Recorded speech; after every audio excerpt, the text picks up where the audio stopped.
नाज़रीन अवां खे अहम ख़बर ॾींदा हलूं त पीपल्स पार्टी वफ़ाक़ी बजट खे रद्द कंदे सरकारी मुलाज़मनि जी पघारनि में 30% वाध जो मुतालबो कयो आहे।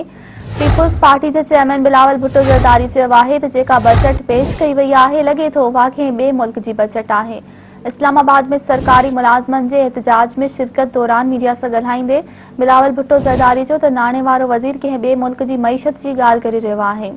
हुन चयो त ग़रीब मरी रहिया आहिनि, मुल्क हिक वेले जी मानी लाइ परेशान आहे। मीडिया खे हमेशा कमज़ोर तबके लाइ आवाज़ उथारणु घुर्जे। हुन चयो त सरकारी मुलाज़मनि जी पघार घटि में घटि 30% वधाइणु घुर्जे।